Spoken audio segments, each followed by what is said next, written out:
வித்தியாசமான தியானங்கள் இங்கே கிடைக்கும் அப்படிங்கிறதுக்காக மற்ற இடத்துல கிடைக்கிறதோடவும் இங்கே வித்தியாசமான தியானங்கள் கிடைக்கும் அப்படிங்கிற ஒரு நம்பிக்கையில் வந்தேன். அது உண்மையிலே ஃபில்ஃபில் ஆன மாதிரி தான் இருக்குது. ஐயா அனைவருக்கும் வணக்கம்.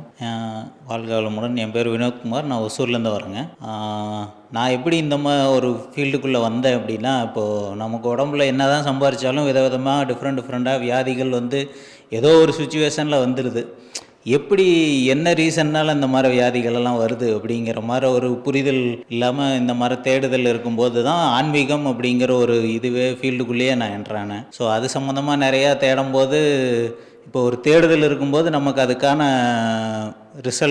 எண்ட் ரிசல்ட் கண்டிப்பாக கிடைக்கும் அப்படிங்கிற ஒரு ஃபீல்ட்லேயே தேடிக்கிட்டு இருந்தேன். ஸோ நிறையா பேர் இது பற்றி ஆன்மீகம், தியானம் இதெல்லாம் பற்றி சொன்னும்போது எனக்கு நிறையா புரியல, டிஃபிகல்ட்டாக இருந்தது. ஸோ உமர் ஃபரூக் சார் ஒரு டைம் பேசுனது, அந்த மனம் பற்றி பேசுனதை டிஃப்ரெண்ட்டாக இருந்தது, ஒரு நல்ல புரிதல் கொடுத்தது, ஒரு நல்ல எக்ஸ்பீரியன்ஸ் கொடுத்தது. ஸோ அவர் சொன்னதை வச்சு அப்புறமா ஐயா யூடியூப்பில் தேடி பிடிக்கும்போது இது வித்தியாசமாக இருந்தது.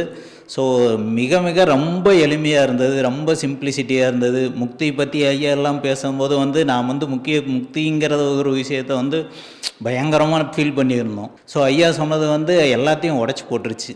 வித்தியாசமாக இருந்தது, ரொம்ப சிம்பிளிஃபையாக இருந்தது, நல்ல புரிதலை கொடுத்தது. ஸோ அதுக்காக இந்த தியானம் இவங்களுக்கு வித்தியாசமான தியானங்கள் இங்கே கிடைக்கும் அப்படிங்கிறதுக்காக மற்ற இடத்துல கிடைக்கிறதோடவும் இங்கே வித்தியாசமான தியானங்கள் கிடைக்கும் அப்படிங்கிற ஒரு நம்பிக்கையில் வந்தேன். அது உண்மையிலே ஃபில்ஃபில் ஆன மாதிரி தான் இருக்குது.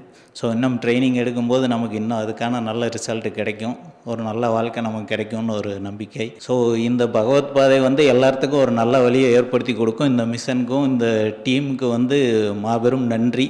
இதுக்கு மேலே நம்ம என்ன சொல்கிறதுன்னு தெரில. நம்மளால் முடிஞ்ச கான்ட்ரிபியூஷனை இவங்களுக்கு செஞ்சு கொடுப்போம். கண்டிப்பாக ஒரு மாற்றத்தை உருவாக்கும் இது உலகத்தில் அப்படிங்கிறதுல எனக்கு ஒரு நம்பிக்கை இருக்குது. நன்றி ஐயா.